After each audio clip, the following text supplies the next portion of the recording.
તાજેતરમાં જામનગરમાં ગણેશ ઉત્સવ દરમિયાન નાગેડી પાસેના તળાવમાં વિસર્જન કરવા ગયેલ રાવલ પરિવારના આધેડ અને તેના બંને પુત્ર ડૂબી જતા પિતા તથા તેના બંને પુત્ર થઈ એક જ પરિવારના 3 સભ્ય મૃત્યુ પામતા કરુણાંતિકા સર્જાઈ હતી।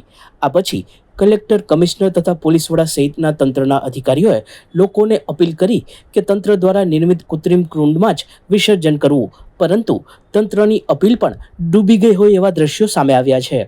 વિજરખી ડેમમાં લોકો ગણેશ મૂર્તિઓનું વિસર્જન કરી રહ્યા છે। જળાશયમાં કમરડૂબ પાણી સુધી અંદર જઈ લોકો જીવના જોખમે વિસર્જન કરતા જોવા મળી રહ્યા છે। ત્યારે આ મુદ્દે તંત્ર ઊંઘમાં હોય એવું જ કહેવું યોગ્ય રહેશે।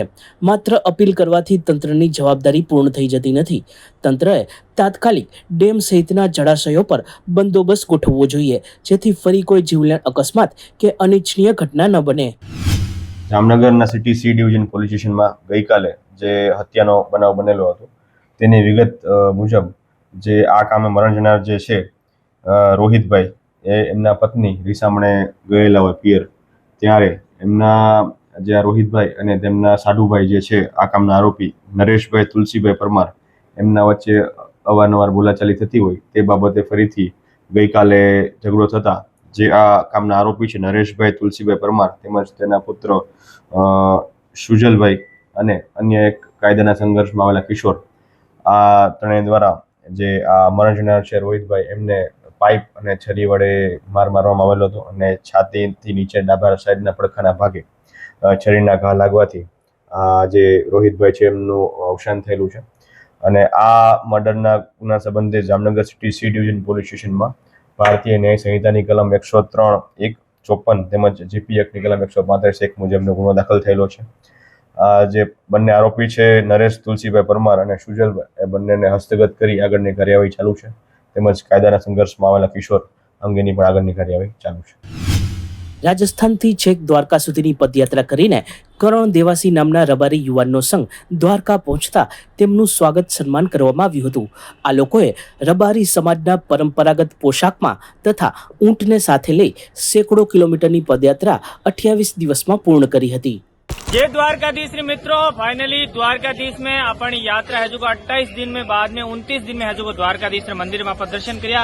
और हमारे साथ है मोती ऊंट, मैं और शैतान देवासी जगह पाली चेंडा गांव है, चेंडा गांव अपन यात्रा रवाना हुई और 28 दिन के बाद में 29 दिन में है जो अपन द्वारकाधीश के मंदिर में पहुंचे, द्वारकाधीश का आशीर्वाद लिया और मोती ऊंट का भी मेन जो द्वारकाधीश का मेन गेट है वहां तक पहुंचाया, फिर स्वागत हुआ। हमने मोती ऊंट का भी दर्शन कराया। मोती ऊंट है जो पिछली बार रामदेवरा भी गया था, रनुजा, जो रनुजा बोलते हैं यहाँ के गुजराती में, वहाँ पे भी दर्शन करके आया। और साथ ही साथ ये यात्रा हमने इस प्रकार से क्यों की, बहुत सारे लोगों के मैसेज थे, गुजरात के लोगों के, राजस्थान के लोगों के, तो ये जो मोती ऊंट दिख रहा है ना, ये हमारे साथ इसलिए था क्योंकि राजस्थान में ऊंटों की संख्या भी कम हो रही है और साथ ही साथ जो रबारी समाज है उसका प्रतीक भी है ऊंट। और वहाँ पे जो भारत की आर्मी वगैरह वो भी जिस प्रकार से डेजर्ट में ऊंटों को लेकर भी रहती है और आज के समय में ऊंटों की कितनी महानता वो तो आप सब जानते हैं। ऊंटनी के दूध से कितने रोग करते हैं, टीबी वगैरह, अगर आप ऊंटनी के दूध को सेवन करते हैं तो 36 रोगों का आप जो मुक्ति मिलती है।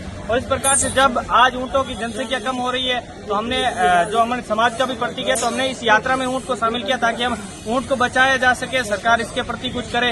और साथ ही साथ जो सांस्कृतिक जो हमें ड्रेस वगैरह पहन के लेके आए, इसका ये मतलब था कि जो रबारी समाज के लोग हैं, युवा पीढ़ी, जो पुराने बुजुर्ग है वो पहनते हैं, लेकिन युवा पीढ़ी है जो इस ड्रेस को भूलती जा रही है। तो हमारा ये संदेश था कि जब भी हमारे घर में कोई फेस्टिवल हो या कोई भी फंक्शन हो तब अपन इस ड्रेस को पहने ताकि हमारी जो संस्कृति जो हमारे बुजुर्गों ने बचा कर रखी है उसे हम संजो कर रखें। और आज 29वें दिन अपने द्वारकाधीश के मंदिर में, द्वारकाधीश के प्रांगण में मोती ऊंट के साथ में हमने दर्शन किया और खूबसूरत अच्छा लगा। बोलो द्वारिकाधीश की जय, बोलो द्वारिकाधीश की जय, बोलो कृष्ण कन्हैया लाल की जय।